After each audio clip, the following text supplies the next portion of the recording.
Glenn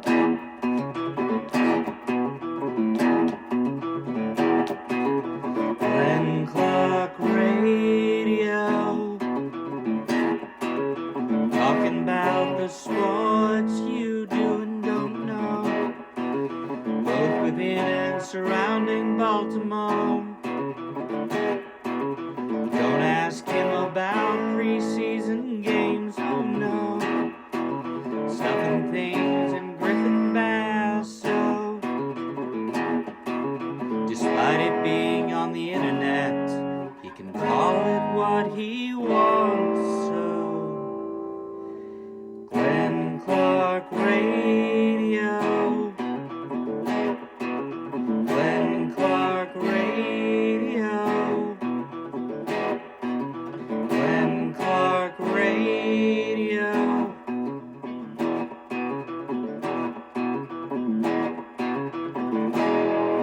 Duke sucks.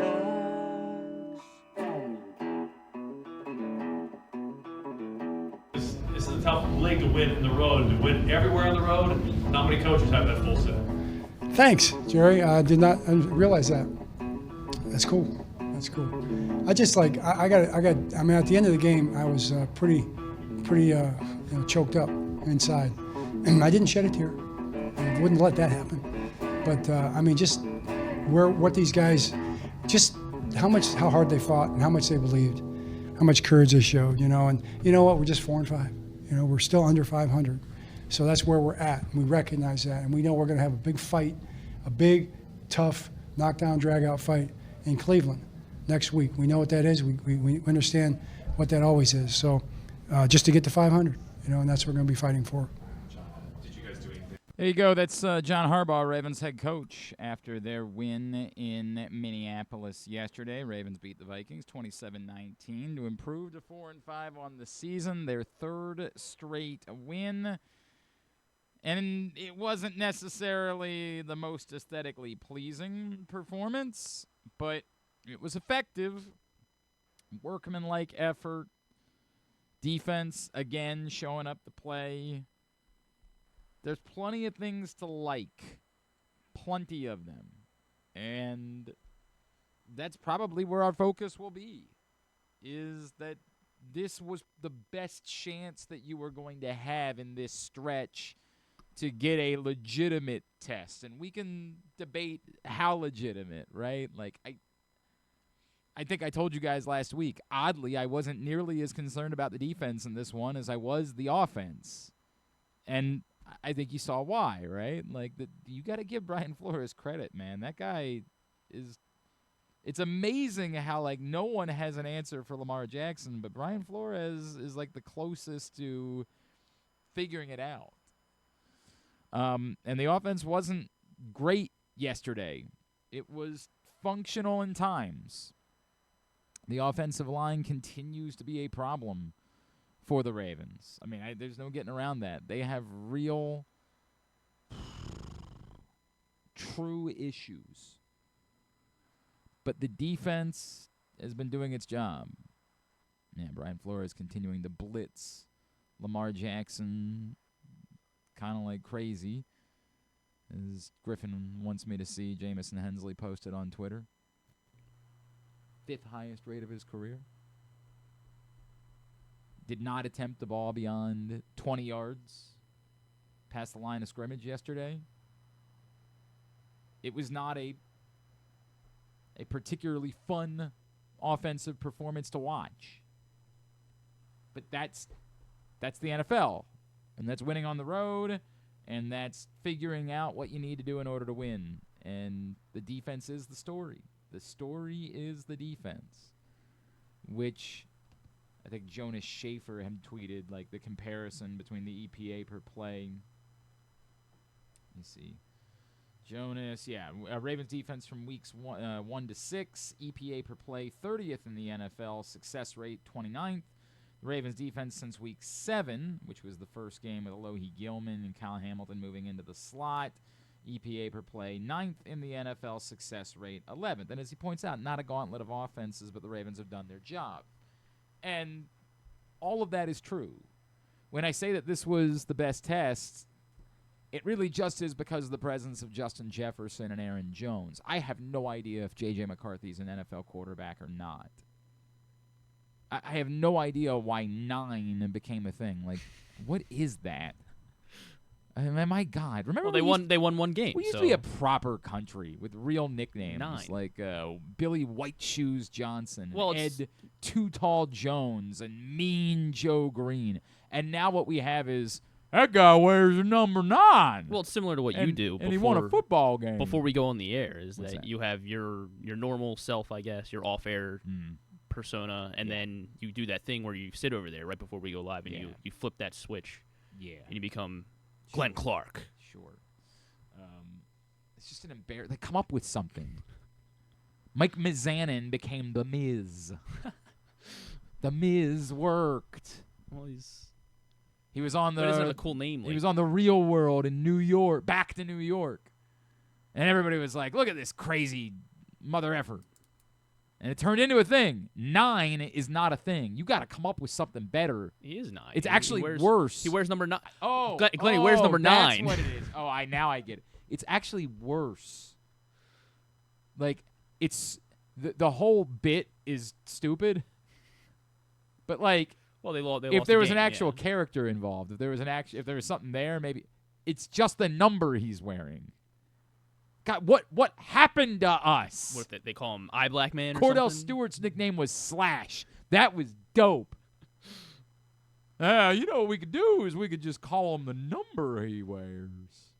Stupid. But I have no idea if J.J. McCarthy's an NFL quarterback or not. Couldn't possibly tell you. There In were moments, glimpses, like early yeah. on in the game, he dropped some balls in that you're like, man, this guy might be able to play. But on the whole, And then he kept trying to give it to the Ravens. yeah, and like running around like a maniac at the end of the game, like letting 20 seconds come off the clock as you're trying. Like, come on, dude. I have no idea on the whole if J.J. McCarthy can play quarterback in the NFL or not. Could not possibly tell you. But they do have Justin Jefferson, and they do have Jordan Addison, and they have playmakers.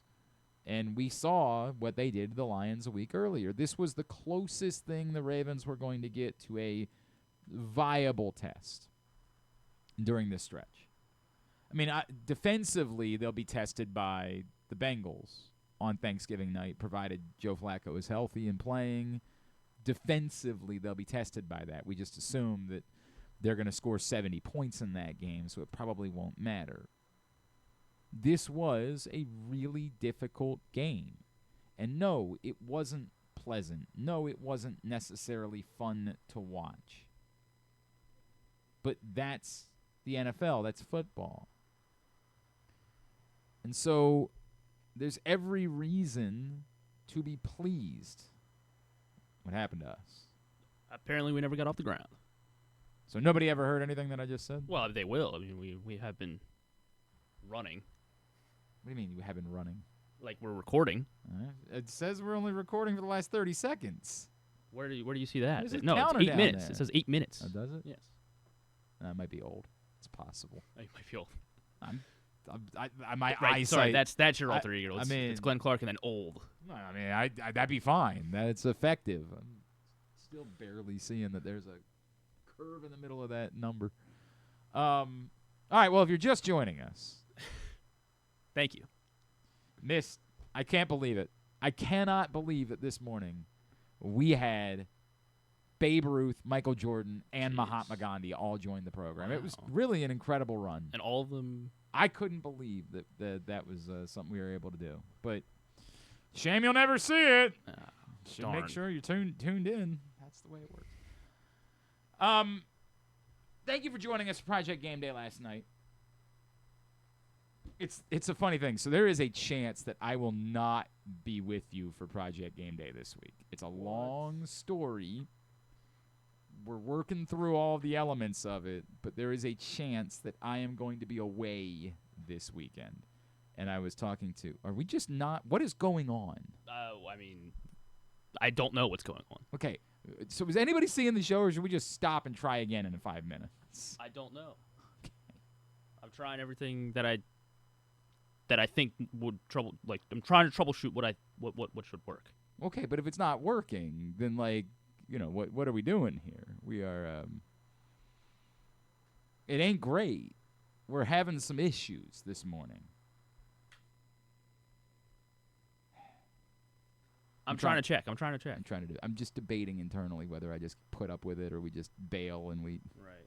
Like, this is the eternal problem that we deal with. Maybe we'll bail. Let's just bail and we'll try again in a couple of minutes. We are up on YouTube. Okay, were we up the first 2 times? That we thought No, we weren't. So why would that be the case? I'm not Mr. Griffin. You don't stop getting defensive. All right. Well, I'm frustrated as well, and I don't have the answer. You're getting defensive. Stop. This is. Well, I just don't want you to make sure. I want to make sure you know I'm not okay with it. I'm not okay. Well, that's a different conversation for a different day. That's what I deal with. It's this defensiveness. I'm not. It'd be one thing if I said I think you're a failure. Thank you, Brian. I appreciate Brian letting me know that he can hear me. I have no idea what else is going on today. I don't know why. Technology. We're very much up on audio. Oh, God, I feel so bad for people that are listening on audio that had to deal with all that. Oy. Just don't know what's happening with technology today. And it's definitely worse because it's in front of me. This is the part where, Griffin in the past when these things would happen would just try to hide them from me. He would just try to be like, oh, no, everything was good. Great show today. By the way, the first 15 minutes. Great show today, Captain. By the way, the first 15 minutes. Yeah, nobody ever saw it. It was just you talking into the void. I'd be like, oh, thanks for letting me know that. I appreciate it. But now I can see it right in front of me when there's a problem. I have a screen that shows me what's going on, and so it becomes dramatically worse for me. Where I'm like, what am I doing here? Well, sometimes it makes the show a lot better. Poor Brian's sitting here trying to get my breakdown of the Ravens game, and I can't do it because I'm infuriated the technology isn't working. Thank you, Brian. I appreciate it. Sometimes it makes the show a lot better. Does it, though? Does you being able to know what's going on. Yeah, that might be true. I'm not trying to suggest we get rid of that. No. By all means, do not get rid of that. It's just things. I'd like it for things to work. That would be nice. Yeah. Thank you for joining us for Project Game Day. I was trying to explain because next week I might not be part of the show. We're finalizing that in the next day or two. It would end my Cal Ripken Jr. streak of every post game. There's never been a Project Game Day that I wasn't part of, ever. It's never occurred. Which Brian started a hashtag blame Griffin. What the hell, I Brian? do like that, what? Brian. This Brian. What's Brian? This is Brian. No, it's Brian G. This is. Okay. I don't know. love Do this. I know Brian? I don't know if you know. What Brian the hell, or not. Brian? I love that though. Let's keep that hashtag going. No, that's a stupid hashtag. No, it's a perfect hashtag. No one should use that hashtag. No, ever. it's the exact hashtag we should use about lots of topics around here. Moral of the story being, so if I'm not there, Andrew Stetka is going to be running the show next week. Everybody else will still be part of it. Rita, KZ, and Tyus, and I guess Griffin, but hashtag blame Griffin. But Andrew Stetka would be running point for the show, and so he and I were talking last night about what this might look like if I'm not part of the show, and I was like, well, it just sort of depends on how it goes. If they win, it'll be a nice, cool, calm, collected, you guys will just be chatting, having a good time. If they lose, then I'm going to need Griffin to feed you all of the comments, all the nasty things people are saying, because people will be losing their damn minds. Well, I can tell you what they're going to say. Fire everybody. Fire Harbaugh, fire Orr, fire Munkin, fire... Cut number 77. Fan Dan, probably. Fire... His fault. Everyone. They lose in Cleveland. DaCosta, fire them all. Fire them all will be the way that it goes. This is the first kind of game now in this stretch. They're coming out of the bye. It's been you don't want to face... now the Browns just lost to the Jets. They did. It's That's the thing that happened. But they are going to start Dylan Gabriel again because you can't give up on that type of talent. But this is like the Bills going into Miami this week. Damn, man. With the Ravens taking on the Browns. Oh, is that what this is? Yeah. I mean, you could say that, I guess. Although, for whatever you feel, the Dolphins at least have a quarterback that at some point has been good. Yeah. That's true. At some point. And they have a receiver that is healthy. One, yeah. And then running back's good. I mean, the Browns have one receiver. That's unfair. Who? He's not as good as Waddle. Harold Fannon's a tight end. No, I'm saying Judy. Jerry Judy is a qualified NFL wide receiver. Qualified, sure. He is a qualified. Steve Smith reminds me that he's not as good as Jalen Waddle. I just said that. But he's a qualified NFL wide receiver. Every team would take Jerry Judy on their team. Probably, I guess. Not Not the Broncos. probably. Not the Broncos. Not the Broncos. Well, I mean, they got rid of him. Well, I mean, that's fine. Look at their. You watch them play on Thursday night? Yeah, Troy Franklin's pretty good. Yeah. They were missing Marvin Mims. That's probably what it was. They would have scored probably like 30 points if they had Marvin or 12, maybe. They might have done that. But join us for Project Game Day every game day. It's PressBoxOnline.com/gameday. As always, it's brought to you by Game Day Men's Health, 1-800-GAMBLER, helpmygamblingproblem.org, the Costa Sin, and Live Casino and Hotel Maryland. My big takeaways, I'm going to write today at PressBoxOnline.com. The Ravens were good enough to win. They need to be better. But that's boring. Like, I can't write 800 words about that in a compelling way. That's a really quick thing to say. I can't do a 30-minute monologue about it here on this show. The Ravens were good enough to win and are getting better and are turning themselves into a viable Super Bowl contender again, in part because no one in the NFL is infallible. I do still think that there's separation between, like, the Eagles and the Ravens, so they need to keep getting better. And that's the point that I make. Like, the point that you make is they need to get better. But what I ended up writing about, because I can't give you 800 words, I think we all know that. I think we all understand from watching. That's good enough. It needs to be better. But I was fascinated by some of the angst about decisions. I've said before, like, whenever I finally do away with this show, and it could be you could just wake up on a Thursday morning and just say enough. I'm sick of the technology. I'm sick of Blame Griffin. Thursdays are the best shows. We do our picks. Yeah, I don't know about that. But when that goes away, the next, like, web series that I would do would be process versus result. I've talked about process versus result for a long time. I am fascinated by the way that we look at process versus result, and the way that we obsess over result when sometimes the result just occurred despite the fact that the process was good. Yesterday, there were 2 or 3, to me, really debatable moments. And 2 of them I ultimately agreed with the Ravens about. One of them, not quite as much. The 3 moments were the decision to kick the 56-yard field goal, throwing the ball from 3rd and 17 at your own 7-yard line, and then the one that really jumped out at me, of course, was the one at the end of the game out of the 2-minute warning when it was 3rd and 4, and they attempted to throw the ball with the Vikings not having any timeouts. And the internet, because, again, people on the internet, it's amazing, they know math. And so the internet reacts and says, well, that just cost you 40 seconds. Just for funsies, do you know what the Ravens' win probability was before that play? So they were up 27-19. Had the ball inside their own 10, right? This is not. This is the not the third down. It is the third down. It's the third down at the 2-minute warning. I was thinking about the other one that you were talking about. It was probably like, I don't know, 98%. It's 93.7%, or 97.3%. Okay, and then the next play, they stopped the clock. Right. Incomplete pass. What was their win probability after that play? 97.1. It was 96. They lost 1.3%. That's not nothing, right? Like, say that's the window that gets another team into the game. Now, I'm going to guess that you understand how this works. If the Ravens had converted that pass play on 3rd and 4, they would have gotten a first down, right? And then what would their win probability have been at that point? I believe it would have been 100. Well, no, they can never be 100 until it says 0. It would have been 99.9% because there's always the chance of a fumbled snap or something like that. It can't be 100 until it's 100. 99.9%. What's the difference between 99.9 and 97.3? It'd be about, what, 2.5? 2.6. 2.6? That's a rough. That's not great. What's the difference between 97.3 and 96.0? I rounded the nearest half. I have 0.5.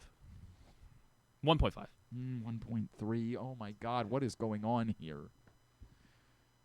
I thought you said 96.7. 97.3 and 96.0 were the numbers that I gave you. You're throwing too many numbers at me. So one had a 2.6% boost reward. The risk was 1.3%. So what would be another way of saying that? is that the risk outweighed The reward reward. Yeah, there you go. was twice as valuable as the risk. 1.3 to 2.6. Now, again, both of them are marginal numbers. But the reward was twice as valuable as the risk. Now, I understand that it's not that black and white. And that within factoring risk, you also have to factor the risk of something that could have gone dramatically wrong on that play. And that's where I think there's a conversation to be had. Because calling that play, I absolutely am saying to Lamar Jackson, dude, if you do not have a clean passing lane, you are not throwing this ball. We cannot welcome risk. And as we know, Andrew Van Ginkel knocked the ball up in the air, and it could have been disastrous. Lamar had to come flying back in and knock the ball down to make sure it didn't end up being worse. So I understand that risk is a more complicated factor when it comes to that conversation. That play, to me, there has to be, if that play exists, there has to be an understanding of Lamar. Dude, if there is a linebacker in your face, you hit the ground and you keep the clock running. But the decision to attempt to pass the ball, it's bizarre to me how many people on the internet, and I like Jeff Schwartz. He's a person we've had on a ton of times over the years. I've been on his shows over the years. I don't know Darius Butler, who was piling on. I don't know these guys.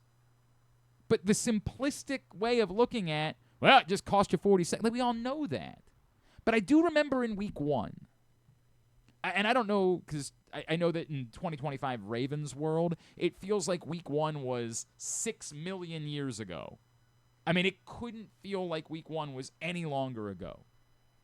But in week 1, the Ravens were playing the Bills, and if I remember correctly, the Bills were out of timeouts inside of 2 minutes to play. And the Ravens, on 4th and 3, decided to punt the ball. And again, maybe I don't remember everything perfectly, but I feel like I remember there being an awful lot of hullabaloo about the fact that the Ravens chose to punt the ball in that spot and didn't let Lamar Jackson try to go win the game. I feel like I remember that. Okay. Maybe I'm going crazy. Maybe I'm just making something up in my mind. But I feel like I remember us losing our minds about the fact that the Ravens gave the ball back to the Bills and didn't attempt to win the game on 4th down. And I understand that J.J. McCarthy is not Josh Allen. By the way, that might be part of the thought process.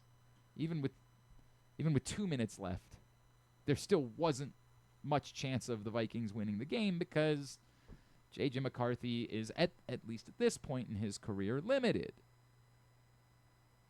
But the result is the issue. The process, the decision, is one that I'm going to stand by all the time. You have Lamar Jackson. I'm good with you trying to win the game on your terms. Dictate that. Go win. Go win the game. Now, it's complicated because, as I said, if I'm calling that play, I'm saying to Lamar, if there is anything other than a clean passing lane, you are going down on the ground. That's where I'm mitigating risk. What Lamar did to me is on him. That was reckless. That's not on the Ravens. That's on him choosing to throw that ball there. He saw that Andrew Van Ginkel was right in front of him. And I know that Lamar kind of believes he's Superman, and there's a lot of evidence that he can be. But there's no way I'm okay with him throwing that ball in that spot. But the decision itself, we're angry about the result. The decision mathematically made sense. Mathematically, the reward was twice as great as the risk. And the same people that are losing their minds about the decision are the same people that have said before, you want the Ravens to be the team that's aggressive and trying to win and letting Lamar Jackson win games himself. I'm not as okay with the 3rd and 17 call. Thought that was insane. Insane. Up by 2 scores, less than 5 minutes left. Throwing the ball from your own end zone. 3rd and 17. Incredibly low risk of converting that. Nuts allowing that to stop the clock. That's bonkers. Kicking the field goal, good with. At some point, we got to figure out if this kid's a kicker or not, and we have no idea. It's one of those things that, like, as there's positive momentum building, like, we're kind of ignoring. We have no idea if the Ravens have an NFL kicker on their roster or not. No clue. So, 56-yarder indoors, I mean, you got to figure out if this kid can kick. I hope he can, but today, do I know that Tyler Loop can kick in the NFL? Not a clue if he can do it. Let's talk about a bunch of these things. Joining us now here on GCR, he, of course, covers the Ravens over at 105.7 The Fan. He is our buddy Cordell Woodland, and he is back with us now here on GCR. Cordell, what's going on, brother? How are you? Not bad, man. Thanks for having me. I'm discussing a bunch of stuff. I want to talk big picture, but just your thoughts on these three issues that came up during the game yesterday. And I'm telling you, I stand by it. I have absolutely zero problem with them rolling out and throwing a ball on 3rd and 4 and trying to win the game. I will never, ever second-guess trying to win when you have Lamar Jackson and dictating the games on your terms. Yeah, I agree. I mean, we've beaten them up for that in the past. I heard you had mentioned the Bills game. In no world would I have sent the defense back out there in a game where they had already shown they couldn't stop anything. And you got to have a feel for the game. The context matters. So what's going on as you lead up to that point? And like you said, you have Lamar Jackson. And I'll even add to that, you got Derrick Henry in your backfield. Like, any 4th and short with the game on the line, I'm going for it. Without a doubt, I'm going for it because you have to have faith that you have at least some sort of play call that can get you the few yards you need, combined with you having generational talent in your backfield, and you're putting the ball in the hands of one of, if not the best quarterback in the league. So, yeah, I mean, I'm always going to lean to be aggressive. This is a quarterback league. This is an offensive-driven league, and when you have premier players like that, you got to be willing to kind of go down with the ship, so to speak. So, look, I have no problem with them doing that.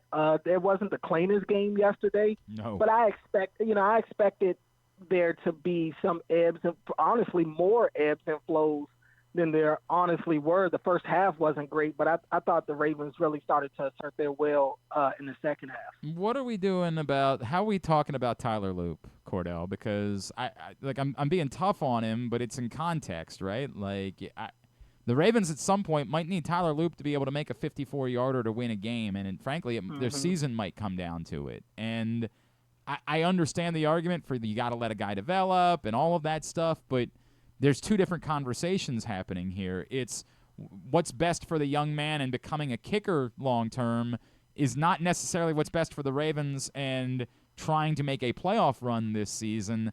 It is alarming to me that in that spot, that an indoor kick of 56 yards to me is on the borderline of has to happen for an NFL kicker. And I know it's not perfect. Like Cameron Dicker last night made like a 59-yarder, then turned around and missed one. But like, we've seen him make one kick of over 50 yards yet in his NFL career.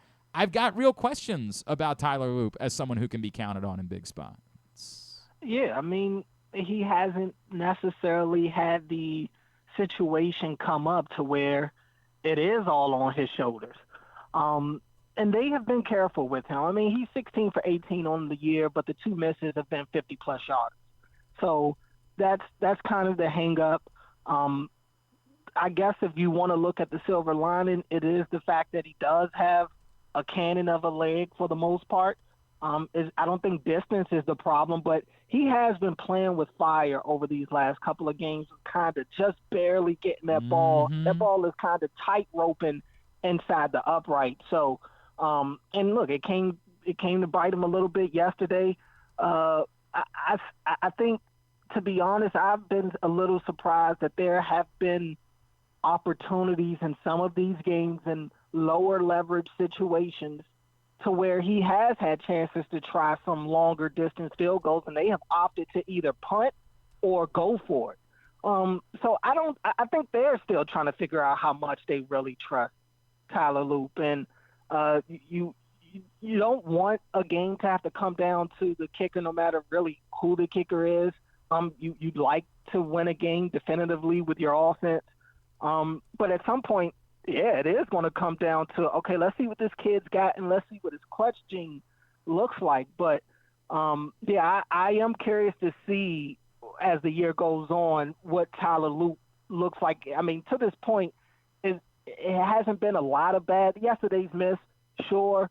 But, yeah, like I said, they haven't really he hasn't found himself in a lot of crucial kick situations. Yeah, he hasn't had a fireable offense, right? Like right. There hasn't been, famously once upon a time in Minnesota, Stephen Hauschka missing a fairly chip shot field goal to end the game that ended up costing his job and leading to Billy Cundiff in Baltimore. But yeah, it's just a conversation that I'm keeping. I don't know. You bring it up. It's not just that the miss from 56. It's that, my God, every time the ball comes off his foot, all of us are like, is that? Mm-hmm. It's a lot of that. Cordell Woodland with us here on GCR. Cordell, the good. Let's talk about the good. The good is the defense does appear as though it's fully turned. And I'm not yet, ready to declare that this is a championship caliber defense or anything along those lines. But the things have turned, and I think that we have to acknowledge that it's real how much they've turned. Yeah, no doubt. I mean, look, it couldn't get any worse. I mean, that's, I guess, a little bit of a benefit for them, that they were really at rock bottom as a defense. They weren't tackling.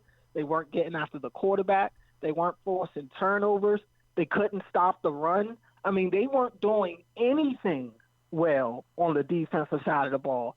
And now, they have been a little bit more bend but don't break, but I do think that they have shown some flexibility on the defense with the looks that they're given, the pressures that they're sending. It seems like they are dialing up more of these schematic pressures more than they were in the first half of the season.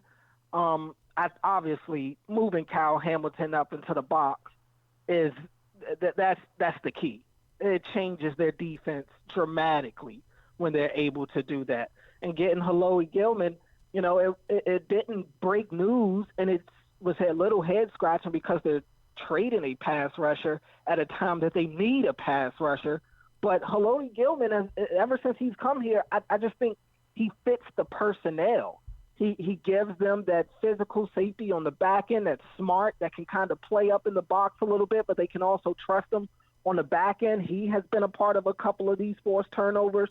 But again, I think just moving Kyle Hamilton closer to the line of scrimmage and kind of using him as this, like, whatever the issue is, send him there. If we need somebody to get after the quarterback on third down, send Kyle Hamilton. If you got a running back that you're having trouble guarding on some of those choice routes, send Kyle Hamilton. If they're killing you with some of those bubble screens, send Kyle Hamilton. So, I mean, he has fixed a lot of their issues. And look, last year it was we needed Kyle Hamilton to be, the deeper safety to cut off some of those splash plays that they were giving up. Fix that. Now this year is, we need Kyle Hamilton to be closer to the line of scrimmage so he can generate more pressure, so he can generate more splash plays for our defense. And he's done that as well. I think that's money well spent. But as long as they can stay healthy and as long as 14 is on the field, I mean, he's reaching, for me at least, Lamar Jackson territory for his importance to the defense. I think that's what his role is. So as long as he's there and able to play this role and they don't have to move too many pieces around him, I think the defense could sustain this. And, of course, their easy schedule coming up helps that as well. What did you make of Draymond Jones in his first performance as a Baltimore Raven? I liked it. I thought he brought some energy. He brought some actual pass rush moves that worked. He generated pressure. He didn't necessarily get the sack, of course, but you can see it a little bit. He flushed him out a couple of times, right? Yeah, you can see it. And this is just him here, on a couple of days. I'm sure I don't know how detailed, his assignments were out there yesterday, but I'm sure they tried to simplify it as best as possible considering he just got here. So it was just really go after the quarterback. And I thought he helped with that. Like you said, he flushed him out a couple of times, and you're going up against what's essentially a rookie quarterback. So just making him uneasy, making him have to second guess what he's seeing or have to move off that spot, that's a win in itself. So, yeah, I thought Sunday was a good start for Draymond Jones. I agree. I thought it was encouraging, and I'm not trying to pretend like I think that suddenly the Ravens have a weaponized edge rush, but I certainly thought it was far more complete, and that was evident during the course of the game. The offense was not great yesterday, Cordell. It was functional. It was good enough to win, but it wasn't great. And look, some of that is Brian Flores has really done a nice job blitzing Lamar Jackson and making him uncomfortable, and you got to tip your cap to that, and I'm going to guess that more teams are going to attempt it, considering now it's worked a couple of times for Brian Flores. But I think the bigger question is how you come out of the bye and then come out of the trade deadline, and you're sort of still in this position where we're continuing to discuss the guards. And, again, in the run game, when they got going in the second half, they got downfield. Like, they definitely made a difference when the Ravens got a lead and we're just trying to run the ball with Derrick Henry. But the pass protection just continues to be problematic, and there's no solving it from outside anymore. I know everybody's going to continue to talk about Emory Jones, but that's someone who's never played in the NFL and isn't even a guard. I don't know what you do at this point and how you assume that it gets any better. Yeah, I mean, that's the thing. I just don't know. And, we're now at the point of the season to where I said this to myself the other day at practice. I think the offensive line issues or the alarms ringing for everybody when it comes to this offensive line, the public's sense of urgency towards the offensive line does not match the coaching staff's sense of urgency with this offensive line. They're showing you. They're telling you. Every time they're asked about the offensive line, they brush it off. Mm-hmm. John at one point said he doesn't know why he continues to get asked about potential changes. That was with the coaching staff. Let me change that. But he has scoffed at the offensive line questions as well, to the point to where you don't really get them asked anymore, because it's like, how many different ways can it be phrased? And I don't think that the Emory Jones of it. Look, we don't know when Emory Jones is going to get on the field, if at all, this season. I'm fully prepared to not see Emory Jones this year. That wouldn't shock me. Now, I'm not saying that that's the definite or that's what's going to happen, but we're in uncharted territory. This kid has missed all of the off-season activities and basically half of the regular season. I just don't see that really happening, at least not right now. My issue with this offensive line, and like you said, they had the drive in the fourth quarter where they were able to run the ball. But my issue is it's not the number one. Their red zone offense is a problem, and it's mainly due to them not being able to push anybody off the ball when they have to. They can't run the ball when they have to run the ball. And when you get inside the 20, you need to run the ball to have a successful red zone offense, and they just haven't shown the ability to do that consistently enough. And even just throughout the duration of the game, just too many times am I seeing Derrick Henry hit at the line of scrimmage or hit a little bit behind it. You talked about the pressure on Lamar.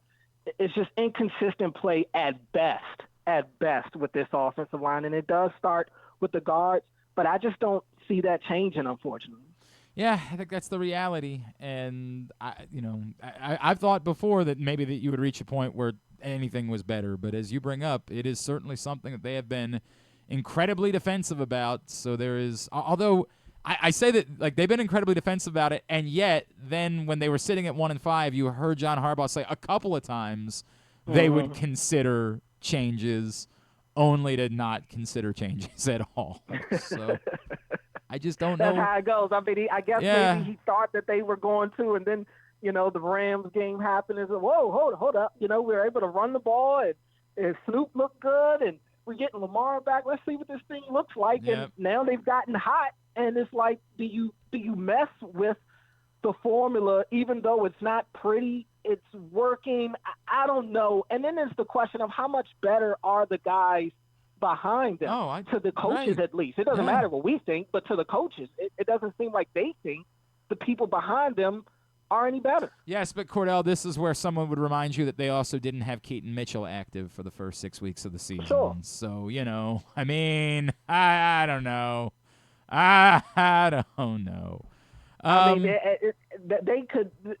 they're not they're not perfect. Right. It's just unfortunate. they're the ones that make the decisions. And, until they wake up and see the things, or they feel like it's a big enough problem to where a change needs to happen.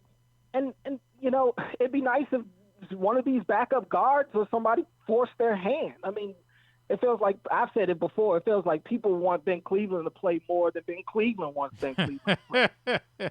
I'm with you on that. That Ben Cleveland, I've never been the guy that was going war for Ben Cleveland. Like, that one's the one that we have seen. And I'm like, yeah, I don't need to see more. Like, I'm okay on that one. Like, to me, if there was a change we made, it'd be giving Corey Bullock a chance just because we don't know, I agree. right? Like, we don't know. I agree. But I am with you where I can't say definitively that Corey Bullock would definitely be better than Daniel Faalele. Just, I don't know that he isn't. That's the only thought process there. Cordell, when can people hear you? Yeah, you can check me out on The Fan. You can download the Odyssey app, listen wherever you are. You can hear me on the shows all throughout the week. My show, Fresh Take, will be coming back in about 2 weeks. We'll be returning to evening. So on a little bit of a hiatus, got Maryland basketball back, a lot of different sports programming on. But once we get our chance to get back on the airwaves, we'll do so. And hey, maybe the Ravens will still be winning at that point. Hey, man, they're based on the schedule, there's every reason to think that, but they can't let up, obviously, as they go to Cleveland this week. At Cordell Woodland, where he's a bad guy and talking about how happy he was that Georgetown beat Maryland on Friday night. I actually kept that to myself. Did you? I'm pretty sure I saw it somewhere. I'm pretty you saw sure. a video of a Georgetown bucket. You did see that. I think I might have seen it somewhere. Always appreciate you, buddy. Great to hear from you. Let's talk again soon, all right? Appreciate it, Glenn. That's Cordell Woodland from 105.7 The Fan with us here on GCR. I don't know what to tell you about the offensive line thing, because I would tell you. Now, again, look, man, 3 weeks ago I would have told you I thought the Ravens needed to finally make a move with Zach Orr, and I'm going to be wrong. I know that sounds crazy. I know that the standards that you have for me are far different than the standards you have for Griffin. Hashtag blame Griffin, of course. Why are you trying to perpetuate that? I thought it was interesting. People are talking, Griffin. People are talking. We need to react to what people are saying. We have to live in the moment. We don't react to everything people say. And we have to live in the moment. We have to be aware of what's being discussed and what's out there, and just consider it is what I would say. Consider it. Now, everybody expects that I am always right. Like, I get it. I've built up that reputation, but believe it or not, I do. As Rita says, pimps slip up too. And I still don't know if Zach Orr is gonna. What? Nothing. What? Nothing. I don't understand. That's what she says. And she's right. Even us pimps, every now and then. You know what? We slip up too. It's crazy. And I don't know in the end how we're going to feel about Zach Orr. I don't know if we're going to get to the end of the season and be like, yeah, as it turns out, that was fool's gold there for a couple of weeks. But I have to acknowledge it's probably for the best. The Ravens kept continuity, and they're in the position they're in right now. That they decided that the changes could come personnel-wise instead of coaching-wise. At the moment, that looks like the right decision, and it looks like I was wrong. I know. I'm as surprised as you are. But believe it or not, every now and then, I'm wrong. It's crazy how that works.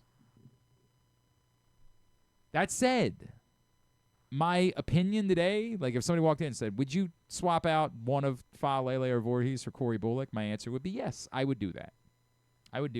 Because I think you've reached the point where, like, you need to just figure out if Corey Bullock can be better.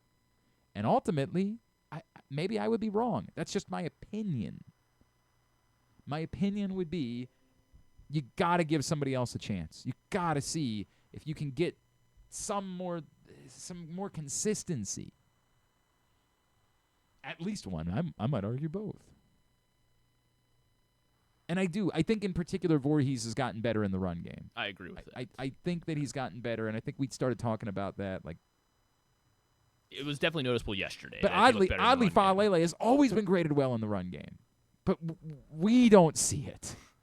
His grades in the run game have always been pretty good. It's pass protection that becomes problematic.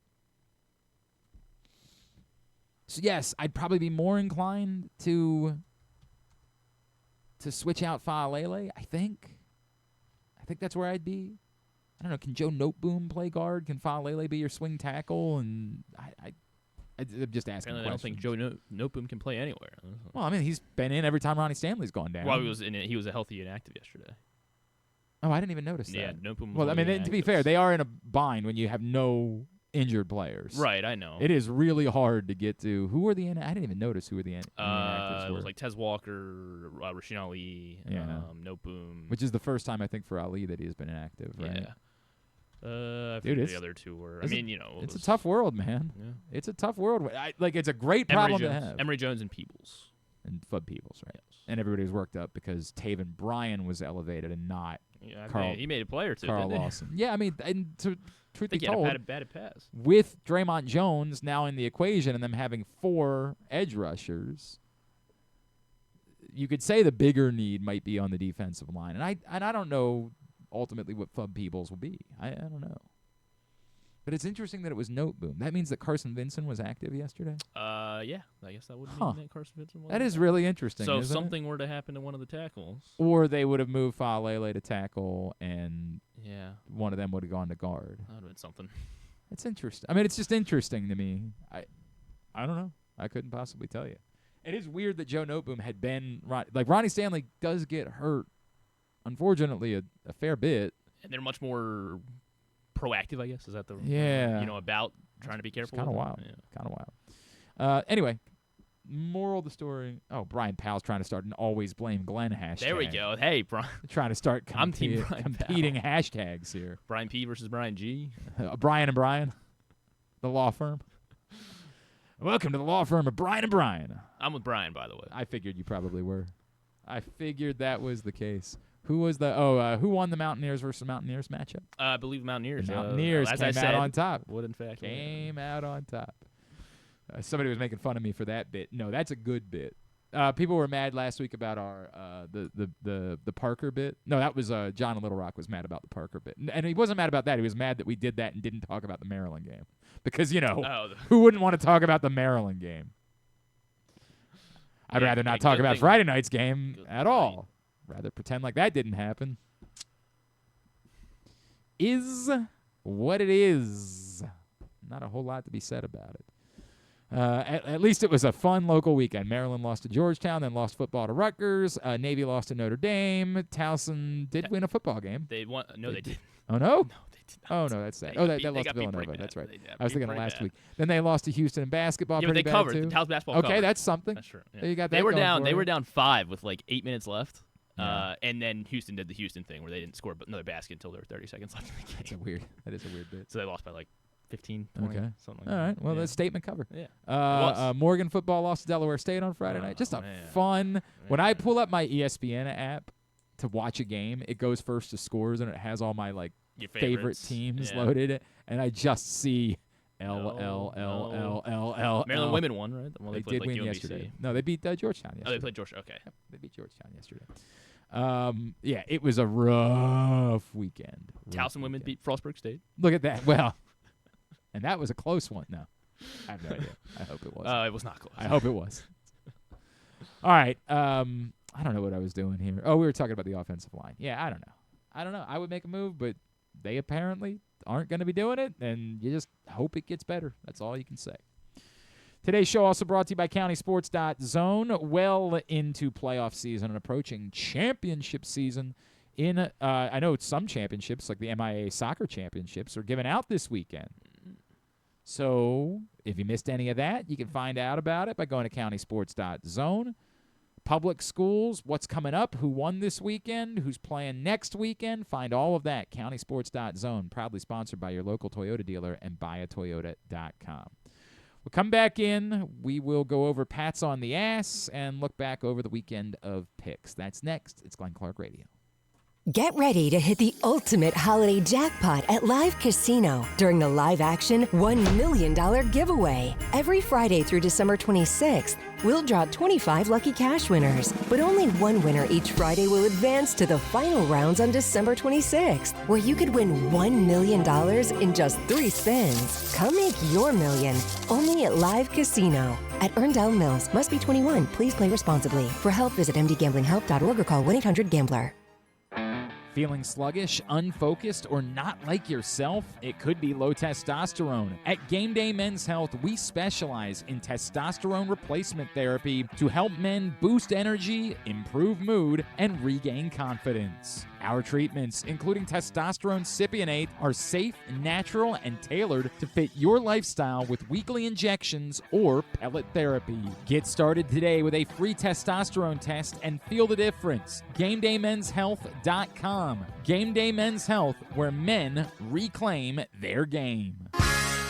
The weather's getting cooler, so when you and your family are picking out a place to dine, be it lunch or dinner, let's make it nice and easy. Now, with 2 great locations, the Costas Inn remains your #1 destination. Whether you want to get steamed crabs and the full Costas menu out at the original location at 4100 North Point Boulevard, or sample the complete menu minus the steamed crabs at the new location above the grandstand at the Timonium Racetrack, Costas is your place to go. Check out the website, CostasInn.com, for a look at the menu, and if you want to plan that crab feast, call 410-477-1975. The Costas Inn.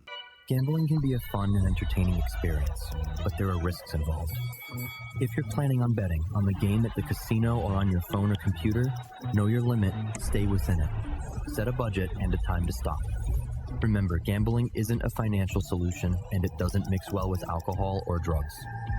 Know the risks and have a plan before you begin gambling. For free and confidential services, call 1-800-GAMBLER 24/7 or go to helpmygamblingproblem.org. Looking for Baltimore's premier waterfront dining experience? Head to Nick's Fish House, located in the Baltimore Peninsula. Enjoy crabs all year long, plus happy hour Monday through Thursday from 3 to 6. Planning a celebration? From rehearsal dinners to corporate crab feasts, Nick's is the spot to make it unforgettable. And the fun doesn't stop there. Live music fills the air every Thursday through Sunday. Check out the full lineup at nicksfishhouse.com. Nick's, it's where Baltimore comes to eat, drink, and play by the water. Make the most out of every day in your Toyota RAV4. Available in hybrid or gas-only models. A RAV4 can get you where you want to go in style. Check out buyatoyota.com for deals on new RAV4s from your local Toyota dealer today. Coming back in here with Glenn and the other guy, Garrett, whatever his name is. You know who they are. All right, back in here on GCR as we continue along here on a Monday edition of the program. At some point this week, hey, Zach Moore, what's going on with you, pal? I owe you a phone call, Zach. Remind me. Everybody that's been trying to get in touch with me, this mid-October to about Thanksgiving is about my most insane part of the year. And I haven't even been able to figure out if we're going to be able to do the full Helping Up mission drive that I really want to do, but I haven't had 2 seconds to think about it. I'm sorry. It's just the number of people that I owe phone calls to. But always good to see you. Love you. Appreciate you checking in. Stan the Fan's not doing the weekly Monday baseball shows anymore. Baseball season's over. Although this is awards week, if I remember correctly. Who knows? What's that? I said, who knows? No, I think it is this week. I'm pretty sure. I saw that on Tubular. We're just going to. Yeah, it doesn't impact us in any way. Manager of the year. Yeah, right. It's okay, that happened, I guess. Yeah. Well, they by the way, that used to be the way that it worked. It used to be that they would just send out a press release on a Tuesday afternoon. They wouldn't tell you when it was coming. Just on a Tuesday afternoon, they'd be like, "Oh, by the way, here's the MVP," and you'd be like, "Oh, okay, cool." And that was back when it was a big deal and people really. Now it's a TV show. That I can't imagine watching. Could you imagine watching one of these shows? Yeah. What are they doing for an hour? Talking about whether it should be Aaron Judge or Cal Raleigh. Lord.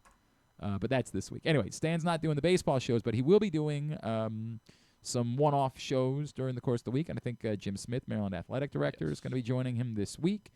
And you'll be able to check those out. Facebook.com/PressBoxSports. YouTube.com/PressBoxOnline or PressBoxOnline.com/video. As always, Stan's shows are brought to you by the Costas Inn and the all-new Costas Inn, now open in Timonium. Picks recap for the week. Let's talk about it. Well, let's not talk about Navy Notre Dame. Blake Horvath didn't play.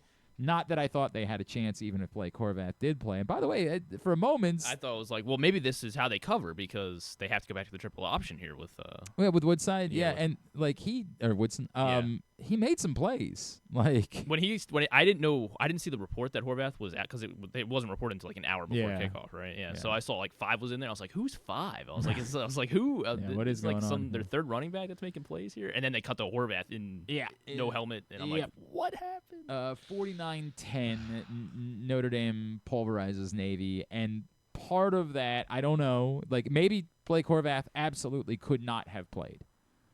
I do wonder if there was some layer of like he could play, but he'd be limited, and ultimately we want to win the American, and so let's prioritize the 2 games left that we have left in the American against, really good teams. I don't know. I do not want to be a conspiracy theorist. I don't want to do that. But my God. And yeah. Jeremiah Love's good, man. Like, there's no doubt about that. He is really good. But in moments like this, to the point, it was still only a 2-score game. At least the cover was still well in hand. They're only down by 11 at halftime. And it was raining, and Jeremiah Love bottled up in the backfield. And no. Oh, no. Well. Yeah. Got to figure out a way to beat South Florida. That's Navy's reality. Courtesy of NBC, by the way. Yeah, thank you. Got to figure out a way to beat South Florida this Saturday, but Navy not able to get that cover at Notre Dame. Andrew, Griffin, Joe Serpico, John in Little Rock, Kyle, Paul, and Ryan were all on Navy. That's what I get for being a Patriot, I guess. Yeah, that's what it is. BYU never really bothered to show up in Lubbock. It was a really weird bit where I was at the gym at that time on Saturday, and I was just like, this game, first of all, it was unwatchable. Admittedly, I have not paid a lot of attention to Texas Tech, so I was not aware that they're a defensive team now. Like, all I, of course, think Jacob Rodriguez, baby. You think of Texas Tech, you think of Mahomes, you think of Cliff Kingsbury, 800 you think yards of passing. Graham Harrell, you think of, them scoring 70 points. So I was not aware that Texas Tech is now an utterly and completely different program. Well, I think Barry Morton's still a little banged up, I think is what they're saying. Okay. So they're also not allowed to throw tortillas anymore, which is also really lame. Bullshit. I mean, dude, talk about a sport stepping all over itself. Something that people are into, that are enjoying, that doesn't hurt anybody.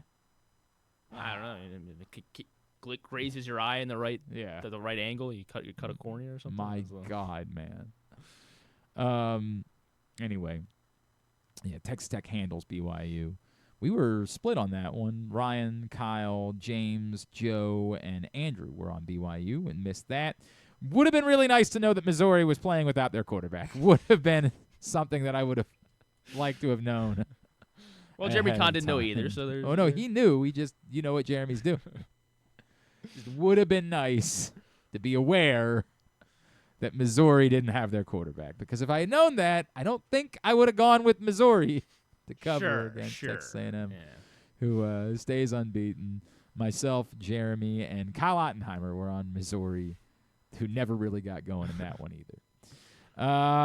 The Browns. Ha ha, LOL, the Browns. Told you, perfect spot for the Jets. Perfect spot, you said. Perfect Special teams touchdown, a defensive touchdown in there. Yep, just like you knew. Yep. Just like you knew. I knew that was the roadmap. Somebody put together a Dylan Gabriel highlight video of yesterday on the internet. And, it was awesome. Like, it's just, because Lord knows no one was watching Browns Jets. So, like, and maybe Dylan Gabriel has made good throws. I don't know. It was wretched. I was among the many that were on Cleveland because we thought they had a defense, and that would be the one thing that would stand out. Paul Valley, Ryan Shell, Joe Serpico, and Griffin were all on the Jets. Oh, yeah, this is the one. It's a guy. You're watching from a guy's TV, but it's a whole bit. Oh, darn. Close. That one was close. It was third and 18, and I don't know who that was going to be to, and then well, the receiver that guy fell yeah, down, the receiver right? fell. I mean, you can't really. Nice clean pocket. That was the third and 18 again. Oh. No, I think that might have been a different play. And then, oh boy, that's tough, man. It's tough. It was set up well, though. Like, they had that going for him. That's courtesy of CBS and some guy's TikTok and a TV in his living room where he actively chose to watch the Browns play the Jets for some reason. So there you go. But as Griffin pointed out, this does mean the Browns ripe for a bounce back. This could be a tough spot the Ravens are walking into. Third straight road game this week. But I don't know. Tampa was 2.5-point favorites at home. Oh, this is Dylan Gabriel. Yeah. This is what was this what was this movie called? I don't remember the name of this film. This wasn't. Remember the title? No, it wasn't. No, it was. It was the something. It was the. She was like the cooler, or the keg, or the I don't. God damn it! I don't know the movie. I just know how the was the clip name of is, that movie? You know. It gets used all the time. I'm aware, but I can't remember what the name of the film was. Anyway, New England does go into Tampa Bay and win outright. How about Travion Henderson? Massive game, couple of 50-yard touchdown runs. My son started him in fantasy. Didn't know who he was. The Duff. That's the one. Thank you. Did not know who he was, but started him as his fantasy running back and worked out well for him. Worked out well for me being on board with New England. Jeremy Kahn, James Revere, John Proctor, Kyle Ottenheimer, and Ryan Shell also on the Patriots. No reason to be on board with Arizona and Seattle. Boy, could you smell that one. I believe it was 35-0 by the time the postgame show ended. And it was 2 defensive touchdowns on fumble. And I believe they were both helpful for my I believe they were both forced and recovered by the same person. If I remember correctly. Like the same guy forced both and the same guy returned both for touchdowns. Just an abomination. Seattle blows out Arizona. Jeremy was on Arizona, so was Kyle Ottenheimer and Ryan Shell. Why? I don't know. I mean, I know that they did win a football game the previous week, but there was nothing Well, they about beat the that. Cowboys, and, Cowboys a good team. Something like that. It was... DeMarcus Lawrence, I know... It was the same. Yeah, it was the same guy got the sack, Tyrese Knight, and then DeMarcus Lawrence got the fumble recovery both times and scored the touchdown. Yeah, so it was the same guy in both. Yes. It was the same person forcing the fumble, the same guy recovering the fumble and returning it for a touchdown. What are the odds? Imagine if you had played that somehow. That's nuts. Continuing from our picks recap yesterday, I don't know why I was on the 49ers. Matt Stafford is in a crazy zone at the moment, which is nuts because he's also like 60 years old. It's insane what he's doing right now. But they go into San Francisco and win comfortably. I was on the Niners. Jeremy was on the Niners. Joe Serpico was on the Niners. So were Paul Valley and Ryan Shell. Last night, real pity to see things just falling apart for the Steelers. Just a real pity to see them, non-competitive. I guess I got to keep picking the Steelers then. So That's they a good keep point, losing, right? Since I haven't gotten any of their games right this year. That's a good point. You better do the right thing. No, let's not pick the Steelers game this week. Then. 25. I don't even know who they play. I think they play the Bengals, so we probably will have to pick them. Maybe 25-10, and it wasn't even that close. Not that the Chargers looked great. They looked fine. The Steelers just there's nothing there. And I get it, they beat the Colts the previous week, but they beat the Colts because they got an insane number of turnovers and sacks. They combined 11 turnovers and sacks in that game. And while sacks can be predictive, and the Steelers are pretty good in that department, everybody always says turnovers are not predictive, which is and John Harbaugh kind of acknowledged that after the game because he was asked about, like, the Ravens, I think, now have 8 over the last 4 weeks. And he said, well, you do have to acknowledge some of that is luck. Like, that's the thing about turnovers. I still want to be the team that's making the plays, but everyone that does NFL football data will tell you that turnovers are not predictive. If you're a team that's winning because you're causing turnovers, there is no certainty that you're going to be any good by the end of the year. And so it was easy for me to be a bit more dismissive. It did happen. They won the game. They do get sacks, but they just look terrible. I mean, terrible. They don't look like they. Rodgers overthrows DK Metcalf once a drive, and then, I don't know how when he does hit a receiver in the hands, he drops it and it goes right into the defense. I genuinely have no idea how they have 5 wins. They look awful. I mean, wretched.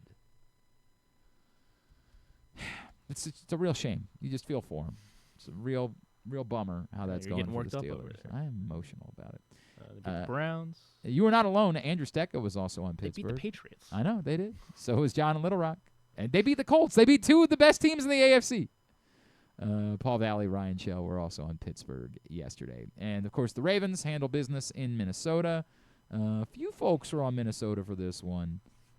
Bad people. Jeremy Kahn, noted bad guy. Everybody knows that about him. Terrible evil human man. being. Everybody says that about Jeremy. What a awful, awful person he is. Ken Zales was on Minnesota, and John and Little Rock, who's just continuing the bit, and I appreciate and respect that about him. Pick against the Ravens, see if it works out. Love you, buddy. Appreciate your efforts. So for the week, big week for James Revere as he went 7-2 to extend his lead at the top of the table. I don't know who this guy is.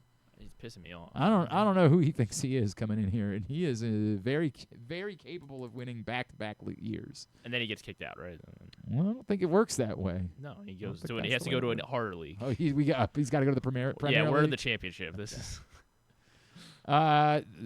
Myself and Griffin and KZ all went 6-3, but believe it or not, the high water man for the week, Mr. Football himself, John Proctor, 8-1 to climb out of a 7-game under 500 hole.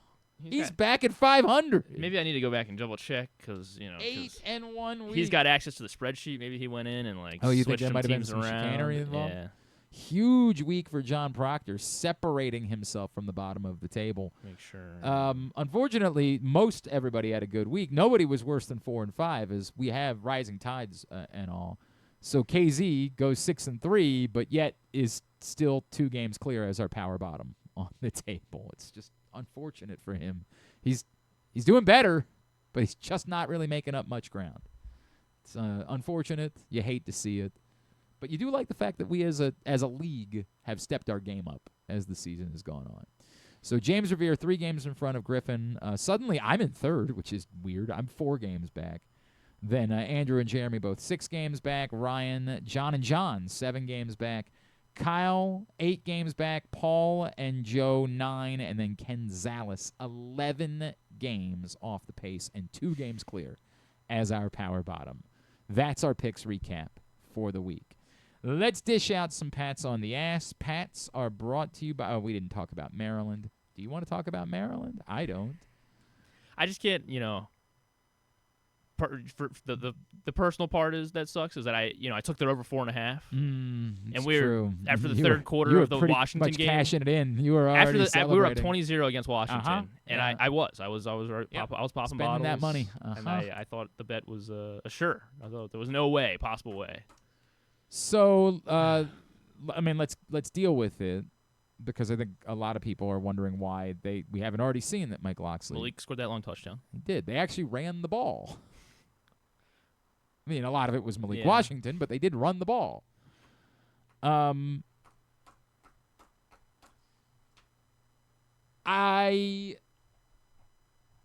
don't think they will make a decision until they've been eliminated from bowl contention. And so I think the earliest that they would make a decision would be after they lose 2 more games. So you feel... What? You feel like it's that bad? That I don't know. I don't. That's the part that I can't figure out. I know there was a little bit of reporting this weekend about it. Like, I would tell you that I think some people that care more than I do are having some of the same problems that I'm having. Taylor Lyons from the Baltimore Sun, who's been covering Maryland football. Text from a Maryland booster just now, quote, "They would have trouble coming up with the money. No one around here wants to pay buyout money, hence part of the problem," unquote. And I would tell you that I've gotten some of those same thoughts. I've also had somebody around the university tell me they would just roll it into the budget. They would just roll it in, and this notion that they're going to turn to one booster and say, hey, are you going to pay the buyout is kind of crazy. The reality is that Mike Locksley probably would not get another head coaching job. So you'd be on the hook. Like it's also part, when we do these numbers, we say, well, how is Penn State paying $50 million? So part of their math is they're not really going to be paying $50 million.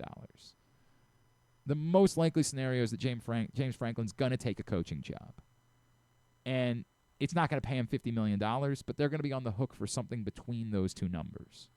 Because what you do is you pay the difference between what someone's making and what they would have made at Penn State. That's what you're on the hook for in a buyout. So you're doing some of that calculation when you make these decisions.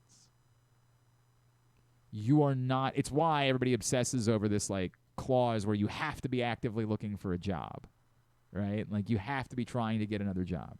It's because you getting another job limits how much I have to pay you.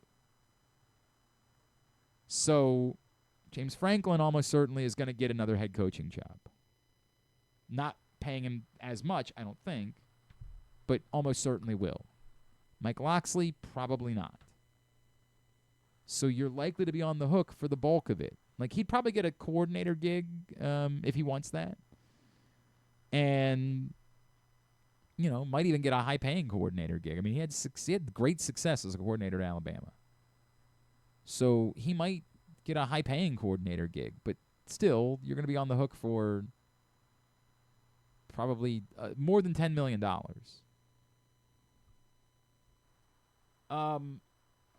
I've had people tell me that if that happens, they could try to roll it into the budget a little bit and just make some other decisions to cover some of that they wouldn't necessarily need one person to just be on the hook for paying it. I also... Do we have any idea what the buyout is? I think I remember it being $16 million, if I remember correctly. I mean... Apparently 13.5 is the number.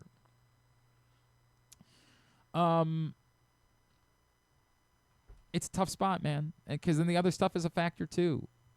It is a factor about the talent and not wanting to lose it and not wanting to have to start from scratch. And what is Maryland hiring as a next head coach? Because I don't think John Sumrall's coming here. Who's the current Madison head coach? Who's the guy that replaced Signetti? Good question. I don't even remember the guy's name. Bob Chesney? Like, could you get Bob Chesney to come here? He was at Johns Hopkins for 5 years. Could you get him? He's from Pennsylvania. Maybe he'd be interested. Could you get him to come here? He played at Dickinson. How about that? That is interesting. Right? Huh.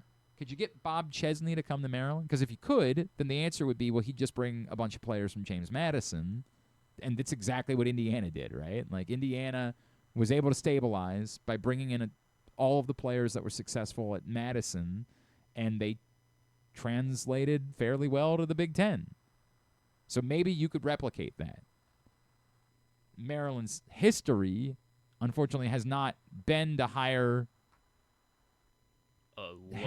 established head coaches. Yeah. I mean, Randy Edsall was, but that's the one. That's the only of Maryland's last hires. So Locksley, Durkin, Edsall, Friedgen, Vanderlinden, Duffner. So the last 6. So this is going all the way back to like the start of the 90s. One. Double check on that. I just want to make sure I remember where Vanderlinden and Duffner came from. Yeah, Vanderlinden was definitely a coordinator, and Mark Duffner was... he had been head coach at Holy Cross. Okay, yeah, so you don't know what you're talking about. Well, but that's not an established FBS. Okay. So, one established FBS head coach. So it might very well be that if they were to go through this, that they have to say, we talked about this with, the basketball hire. And if Bob Chesney's on the market, like how are one of these other programs not going to want to? I mean, he's not been the name that's been the hottest on the market. Sure. Right? Like, but if there's 20 other Power 5. I understand, man. I get it. I completely get it. But that might be, you just have to hire somebody that can bring some players with them because you're going to acknowledge that you're losing the guys that you wanted to keep around.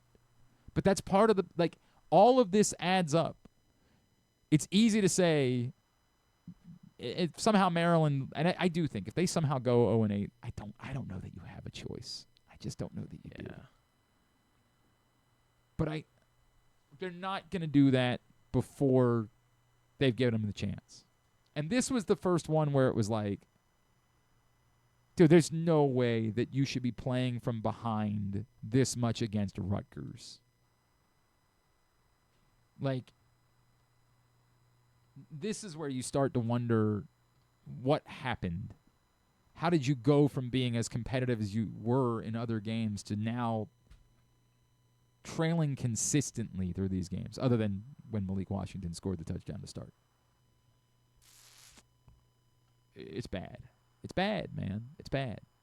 But it is complicated, and I acknowledge the complication of it.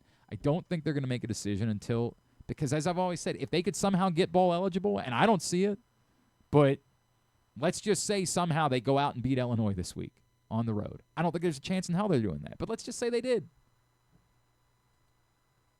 Then you beat Michigan State to end the season. Somehow you're bowl eligible. I don't find it likely, but you do that, all of a sudden you can say, hey, we took a step forward this year.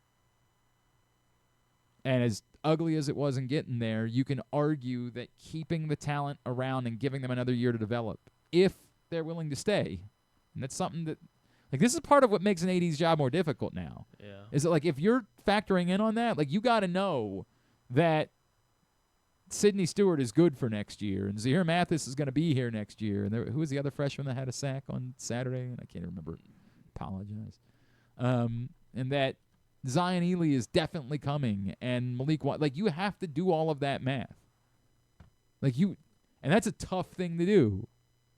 But you've got to have been in conversations with their agents and feel comfortable that your offer is still competitive and what they want and where they want to be, and that they believe in the program. Because if it feels like that's not the case, if you get even a sense that you're losing those guys, then it's not a fact. Keeping the talent isn't something you factor in. It was Taylor, Nasir Taylor, thank you. That's exactly right. So, yeah, I think if they lose to Illinois and Michigan, and they're going to be dogs in both games. 14.5-point underdogs in Champaign. If they lose to Illinois and Michigan, then I think it gets interesting. I guess that would be Thanksgiving week. I think it gets interesting. Yeah. And maybe at that point they have one game left to play. They're not going to, we're not doing this for funsies. They'll just let them coach the final game and then go from there. But it's brutal, man. It's really brutal. There's just no, and it. Look, man, you guys know I have great affinity for Mike Locksley, but you just can't defend how it feels like it's getting worse. That's the part, and I know that some of it was the competition. I certainly understand that. We overvalued their play against lower competition, and I don't think we understood how bad Wisconsin really was. Did you see? They just beat Washington. Yeah, but did you see how they beat Washington? Well, I know the score was 13-10. Yeah.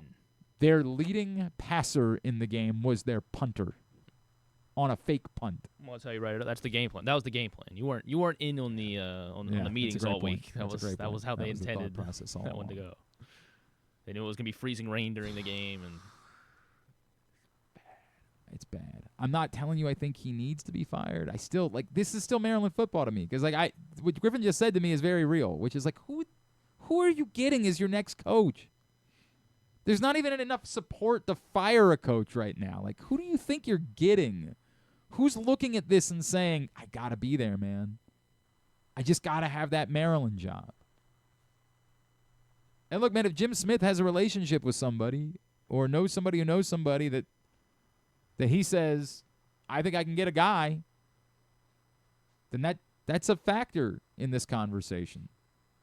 But if this is just going to be a search firm hire and you're going to get the central casting coordinator out of all this, then my guess is you're going to be in the exact same spot moving forward. With no player. Yeah, like it's going to be.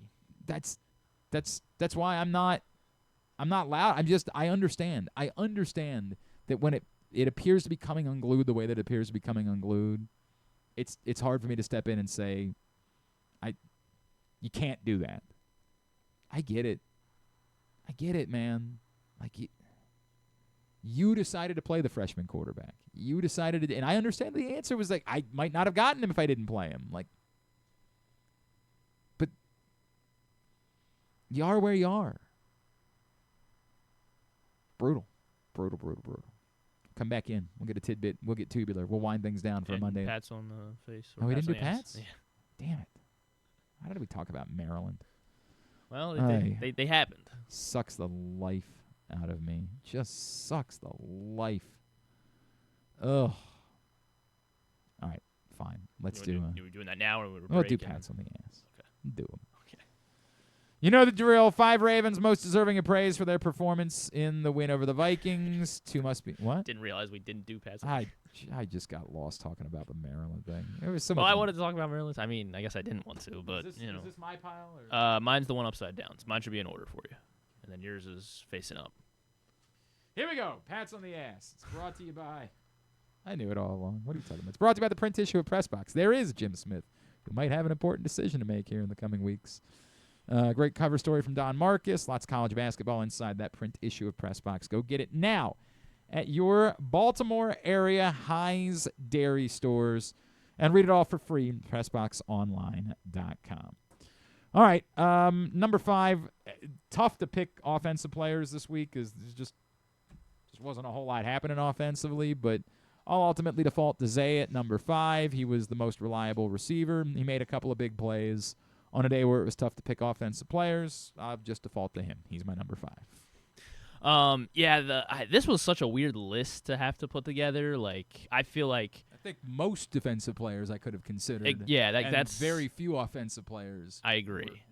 So I also went with an offensive guy here. I went with Derrick Henry as my number 5. So I guess I'll see I'll hear your argument later. But I just again because it was confusing how to evaluate how they did offensively yesterday. Dropped the thumbtack, and now I'm gonna. Oh, and you're in bare feet too. Yeah, this is. Should I get up and help you, or should you just jump back in the chair and then I'll try to find it. Okay, all right. I was getting nervous seeing the way you were shuffling your feet. I was like, oh, you are gonna find it. Yeah, I'm just gonna go right up that big toe. That third quarter, fourth quarter drive, the Derrick Henry drive, that definitely helped seal the game for them there as they went up 2 scores. And he was lead blocking for Lamar multiple times. It was just nobody stuck out. Nobody was screaming to be on the list from the offensive side. And even though Derrick Henry, I guess, didn't have quite the Derrick Henry game. You did not put yours in order. I did not? Oh, okay. Oh, sorry. I thought it was face down or whatever. Derrick Henry's my number 5. It wasn't in order that way either. Oh, it wasn't? Yeah. Okay. Yeah. All right. It's okay. I'm not mad. Blame Griffin. But I'm not mad. I just need you to know I'm not mad, okay? All right. I mean, yeah, it's I'm not mad. It's a simple fix. Derrick Henry's my number 4. Okay. I mean, Derrick Henry, again, wasn't brilliant and took him a little while to get going, but ultimately he did the things that Derrick Henry needed to do. And it was a difference maker for them in pulling away in the second half. So, yeah, Derrick Henry's my number 4. And then I go with Ronnie Stanley as my number 4. I thought, there was certainly plenty of spots you could pick and circle on the O-line where they did not look good, but I think Ronnie Stanley was a complete. You were not worried about him at any point.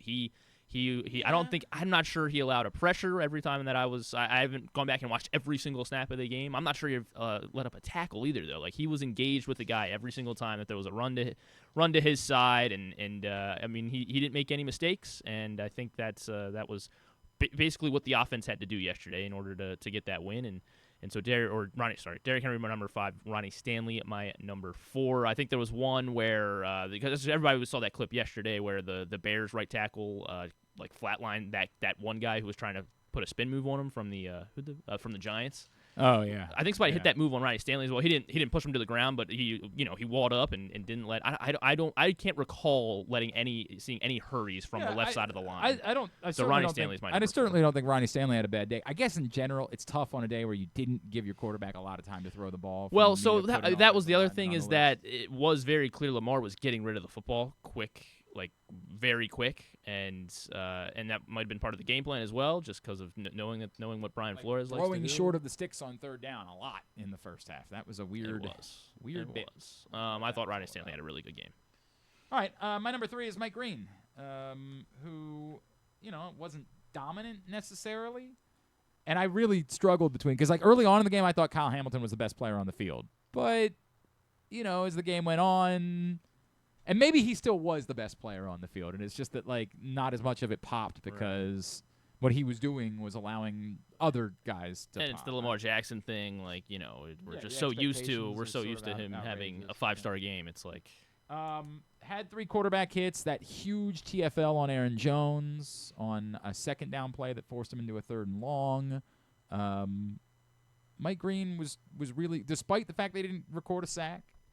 I thought Mike Green was really good, so Mike Green is my number 3. This is where I will put Keandre Jackson on my list for my lone special teamer. I mean, it was the biggest play of the game right there. They had to kick the field goal. It just felt like they were waving the white flag's not the right term, but they were deep in the red zone. They put together a pretty sustained drive after the Marlon Humphrey interception, and then had to kick a field goal, and they were only up by 2. And then they were immediately able to punch it in, all because of this incredible play from Keandre Jackson. Because it was like, I mean, you couldn't tell what happened in live time, and then it was like, oh, Keandre Jackson got the fumble recovery. Of course he was, because he's always in on the play. And then they showed the replay, and it's like, oh my God, he punched it out and got the fumble recovery. I mean, it was an unbelievable play. Keandre Jackson comes in at number 3 for me. Yeah, and it had been coming. Like that's the kind of crazy part about it is it's not like, hey, look at this random person that's making a play. That's cool. Like this had been coming for Keandre Jackson, and he has been active as hell and involved. And I think it's also, to me, the value of it goes beyond just the game significance. It's seeing it's the response. It's the juice. These guys, Keandre Jackson is like resonating with these guys. I don't know if it's just they like his story. They like, it's different than even other turnovers to me. Somehow these are bigger juice plays, what Keandre Jackson is doing. And so Keandre Jackson is actually my number 2 on the list. Like, you can say, hey, that's absurd. It's just a special teamer. And I'm not even really going to fight you about it because I understand. And for the day, he finished with 1 tackle. Like, it's just the juice that appears to be coming. Like, the jolt that this team is getting from what this kid is doing in special teams that, like, I can't shake, man. Like, it's wild. It really is moving into, like, folk hero type of status. So, yeah, Keandre Jackson's my number 2. Mike Green is where it comes in at number 2 for me because the defense was very hard. I mean, I feel like I left everyone off the list. I really do. And I'll explain why I went to my. But like Chidobe Awuzie, I thought had a great day. He had a few he had to cover Justin Jefferson. Like I feel weird not putting a defensive back on my list because I mean I know Nate Wiggins didn't have like a perfect day, but he was obviously covering Justin Jefferson a lot. I think Roquan had a great day. I think Roquan. That's the thing that's what makes it weird. Like if that interception, because it's weird because I think that was a catch. The interception. I don't think it was ultimately, but I do understand the debate. And if it is a catch, then I feel like Roquan's my number 1, which is the weird part about all this. The secondary held Jefferson and Addison to 7 catches for 72 yards on 23 targets. But there was, it was just a complete team effort back there. So I was like, do I put Chuck Pagano? But I have to have Keandre Jackson on the list here.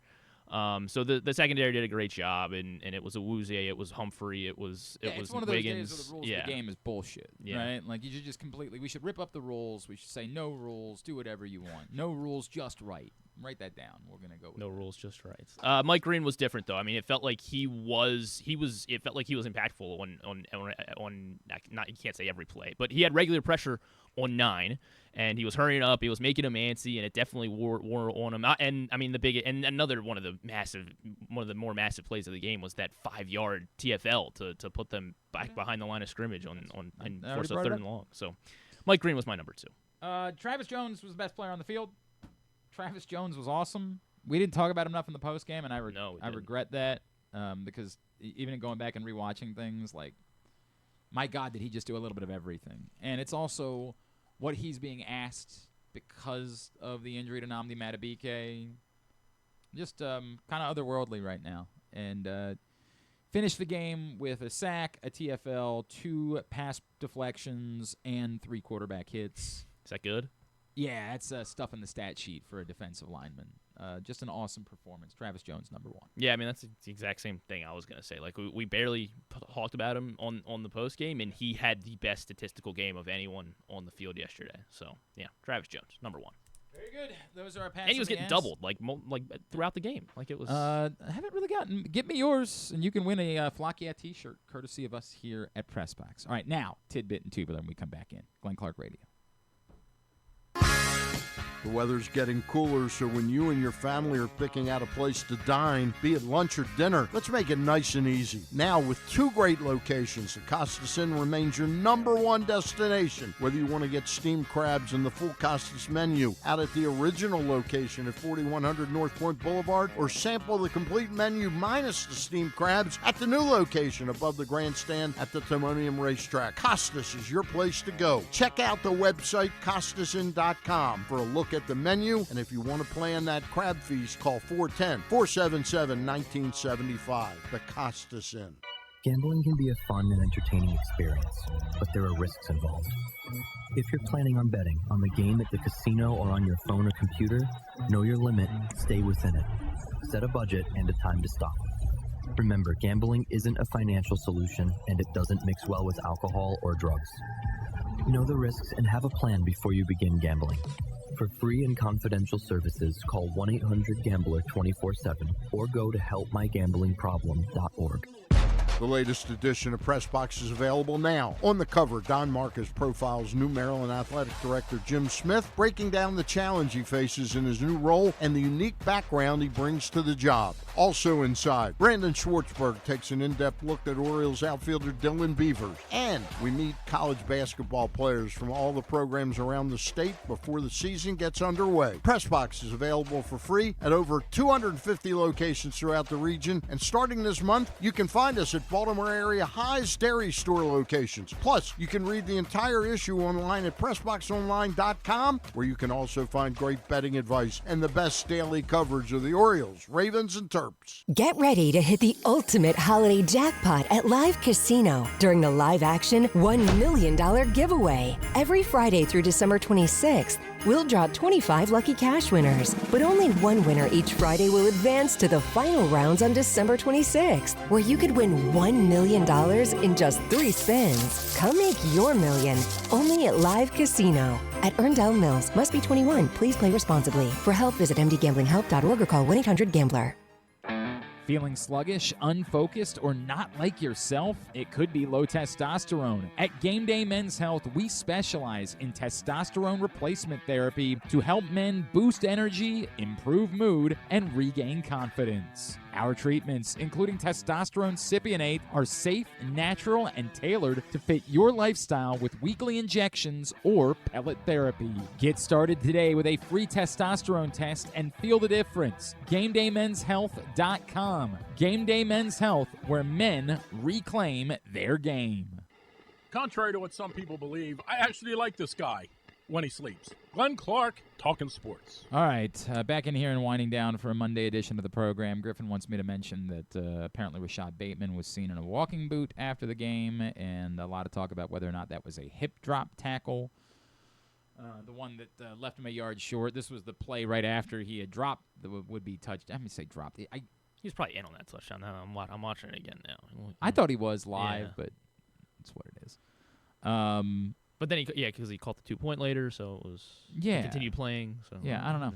I don't know what to make of it, but it's something to monitor this week. And of course, Marlon Humphrey was wearing the cast yesterday, but he also played through it and had the interception. So seems as though not terribly concerning. All right, let's get a tidbit. Tidbit is brought to you today by Project Game Day, which, as I mentioned, will return. Just might be sans your boy. We'll see. Can't tell you with certainty just yet. But if you missed yesterday's show, you can check it out, and I'll be back this Sunday. Project Game Day, PressBoxOnline.com/Game Day, brought to you by Game Day Men's Health, 1-800-GAMBLER, HelpMyGamblingProblem.org, Costas Inn and Live Casino and Hotel. Of course, the best place to watch every big game, big fight night. Isn't there a UFC pay-per-view this week? Yeah, there is. Islam Makhachev versus Jack Della Maddalena. And why would you pay in MSG $750, whatever they charge for pay-per-views anymore? For a fight that's rigged anyway. So right, that's a great point. They all seem to be. Big weekend for the folks in Cleveland. Yikes! Oh my gosh! For $5,000. Apparently, there was a little bit more at stake. Okay. Apparently, I mean, I guess wasn't that's good, just, but it's not. Dude, imagine. I mean, imagine. Oh. Anyway, I loved that they were pulling the one, and they were like, of course it was Andy Pajes who swung the pitch and the screwed ball it that up. was nowhere close, right? But yeah, the best place to watch. What is this? 322 would be Inside Sports and Social at Live Casino and Hotel. No reason to be paying big monies for pay-per-views. Instead, watch them for free. Use that money on great food, great drink specials for the UFC fight this Saturday night. Inside Sports and Social at Live Casino and Hotel Maryland. 322. Game that we didn't talk about yesterday and was probably the best one. Well, I don't know. Was the London game, the Berlin game, the best one on the slate? The Jags led by 19 points entering the fourth quarter, leading the Texans. And they ended up losing 36-29. Over the last decade, teams up by 19 entering the fourth quarter. So I'm looking at this came from a betting site, but teams up by 19, leading the game by 19, entering the fourth quarter, 149-1 against the spread. And the only other loss, Falcons in the Super Bowl. Yeah, I mean, yeah. When they were up 28-3. So, yeah. Yep. Yeah, there you go. That's what it is. Lamar played his 100th career game or made his 100th career start against the Vikings yesterday. Oh, damn it. Is this the thing from the notes last week that you... I don't know if it's the exact one. He's 73-27, so he won a 73rd game, fourth most wins by a quarterback through 100 starts. Yeah, this is the exact thing. This is the exact from thing? the Ravens. Okay. We said we were going to... I was like, oh, I meant to include that. And you were like, I'm going to do it on Monday. And I was like, oh, yeah, you should do that on Monday. And then, idiot. 3 quarterbacks have won more games through 100 starts. Lamar won the one that 73. was. Oh, okay. Because I remember the name on the list was Ken Stabler. No, not Ken Stabler. Then that must have been who he. No, it must have been who he passed. Oh, okay. Then. Gotcha. I guess I can figure out what they shared. Okay. Aaron Rodgers. Nope. Mahomes. Mahomes is number 1. Yes, he was 78-22 through his first 100 games. Good old 780 win percentage. 2 guys had won 76. Both Brady. won 76. Yes, Tom Brady won 76 games through 100 starts. And then, man, I'm trying to think of anybody that Roethlisberger. Not Ben. Because you're thinking a guy like Josh Allen struggled a bit. I'll say Allen, but I don't think it's him. It was not Allen. Yeah, because he struggled a little bit the first year. Trying to think of other quarterbacks. Troy Aikman obviously struggled a ton. Not Troy Aikman. I already guessed Rodgers, right? Yeah, not Rodgers.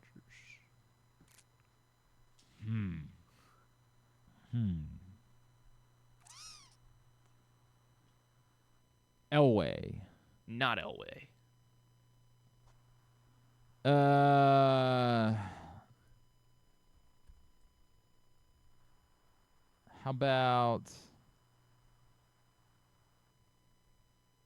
about, man, damn, this is tough. How about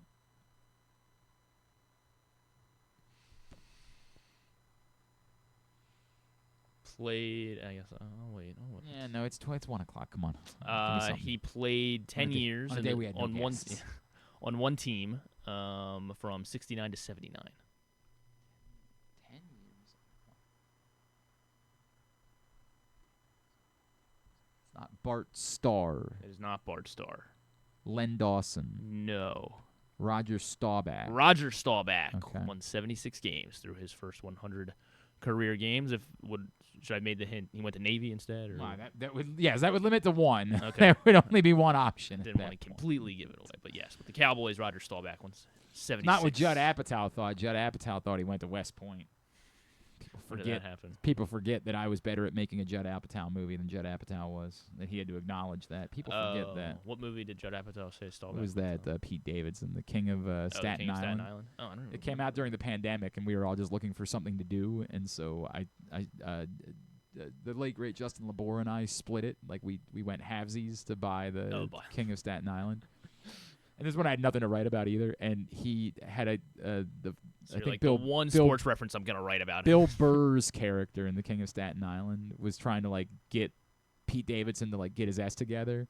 And he was like, at your age, Roger Staubach had already graduated from West Point. And I was like, what the I was like, what the F? Well, maybe that was the point. They want Bill Burr to have his information. But he also referenced 2 other athletes in the same diatribe and got all of the facts right about those athletes. So I clipped it. I sent it out. I was like, what the hell, man?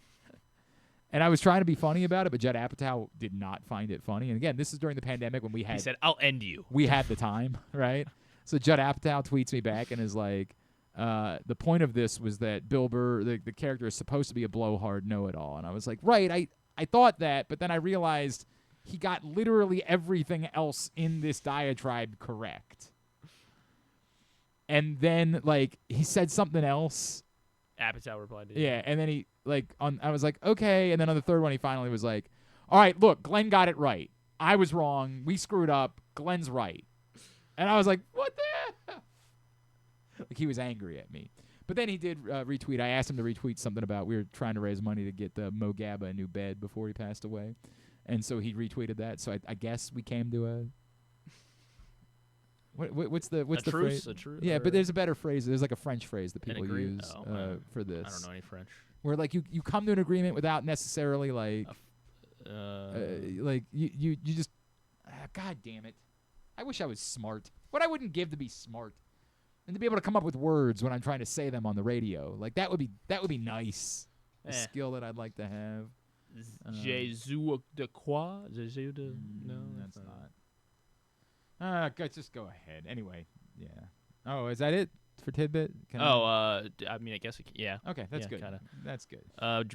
Bill's Josh Allen had his average time to throw was the complete opposite of Lamar. He had 3.53 seconds to throw against the Dolphins, so they were getting no pressure on him. The longest time to throw of his career, 3.53 seconds for Josh Allen, and they still lost by 3 scores. So just kind of an interesting one I saw yesterday, and kind of wanted to share it. Okay, well, very good. Thank you for that. Now, of course, anytime. Yeah, right. Let's get tubular. Tubular is brought to you by Game Day Men's Health in Owings Mills, Frederick, and Columbia. Whatever it is that you're going through as a man of a certain age, you're dealing with performance issues in the bedroom. You're dealing with stubborn belly fat that just won't go away. You feel like you're doing the right thing. You feel like you're working out. You're eating fairly well, but your metabolism just ain't the same as when you were 20. Yeah, it happens. Some of us just feeling sluggish and run down. Maybe you're low T. Maybe. Oh, you found it. Did I find it? Yeah, did I find it? Is this the right thing? Well, you didn't find.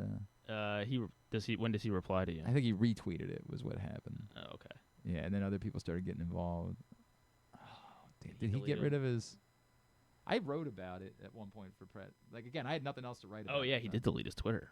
Oh, he's not even on Twitter anymore. Yeah. Well, that will explain. Probably because of this. You got him. You bullied Judd Apatow off Twitter. Add that to your bio. I guess. It was a whole thing. We had a whole back and forth. Yeah, the first response was, the character is supposed to be a blowhard. What? God say, that's horrible. Yeah, well, he did. It was bad. The character is supposed to be a blowhard know-it-all who doesn't know quite as much as he thinks, so it was purposeful. Actually, we noticed that day, but then thought it was funny. He was wrong. Staubach was in the Navy, was what Judd Apatow said. So I did point out, and I can't remember. Oh man, he saw you wrote about it. He was like, he "Let's also get these included off the internet." he also included Michael Phelps and somebody else, and I said, if Ray, the character's name was Ray, had made multiple obvious mistakes, like Phelps won a handful of golds in track and field, Staubach went to West Point, then yeah, I could see that. But this was the only mistake in the entire diatribe, which made me think it might have just been a mistake. Follow up from Judd Apatow. Glenn is correct. It would have worked better and then he deleted his tweet if he had made other mistakes. And only hardcore fans know Staubach's true background. I don't think that's true. But in a way, that makes it for the perfect inside character detail for the hardcore sports fan. So this secret joke is for you, Glenn. Or did you maybe just... He was trying to give you a boat, and you're not even accepting it. And I love Judd. That's the craziest part. Like, I love Judd Apatow. Like, he has made every movie that I love. Like, my God. And I just was like, please don't hate me. Please, you made Superbad, dog. It's the greatest motion picture ever made.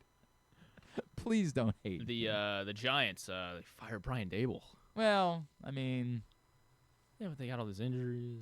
I hear you, but like, they needed to fire him before they made the quarterback change. The quarterback change was only going to save him for so long, and then ultimately, this is the reality. All right. Anyway, game day men's health. I don't know how we got there. I don't know how that happened. What happened to us that we got there? Oh, you pulled up the Roger Staubach thing because I was talking about it when we were talking. Tidbit. Game Day Men's Health in Owings Mills, 443-264-4454. Columbia, 443-266-3505. Frederick, 240-931-3717. GameDayMen'sHealth.com. Eagles-Packers tonight. Fairly big game in Green Bay, 8:15. ESPN and ABC. Manning cast as well on ESPN2. That's about it. Rookie of the Year announcements tonight at 7 on MLB Network. ATP Finals are underway. But everything else, you can go to GlennClarkRadio.com and find it there. Non-sports. Let me see if I can pull up this trailer for you about Caroline Flack. Put my headphones back on. Who's Caroline Flack? Well, you're going to find out. You're going to have to find out. This has already been here for a while today. Well, this is the segment. Caroline Flack. One of Britain's most loved presenters. Who's been found dead in her flat. You don't imagine your daughter's going to be so successful. You just sit back and watch in amazement, really. Love Island, Strictly, X Factor. It's the best job in the world. She was top of her game. The former Love Island presenter has denied charges of assaulting her boyfriend. We saw the tide turn on her. People think they know what happened to Caroline, but the reality is much darker. There's so much information the public haven't seen. I'm interested. I'm very interested. She like hosted Love Island or something. This could be this could be our next book club selection. So that's on Hulu today. Okay. All right. And I guess that's it. Yeah. Okay. Very good. Very good. Thanks today to Cordell Woodland, and we'll get that up in the greatest hits section of the George Clooney and Mike Tyson tab. Gonna be on Kimmel at GlennClarkRadio.com. Anything tomorrow? Our normal Tuesday stuff. Bo's going to join us. Joe Serpico is going to join us, and I don't know. Maybe at some point we'll have something else. Probably talk about football, probably. Who knows? Thanks, everybody at PressBox. All of our great sponsors and partners, including Live Casino and Hotel Maryland. Game Day Men's Health, CountySports.zone. Your local Toyota dealer, buyatoyota.com. Costas Inn, Nick's Fish House, High's Dairy Stores, 1-800-GAMBLER. helpmygamblingproblem.org. Thanks to all them. Appreciate them being a part of what we do. Thanks to Griffin at Griffin_Bass. Follow us Twitter, Instagram, and TikTok at Glenn Clark Radio. Have a great Monday evening.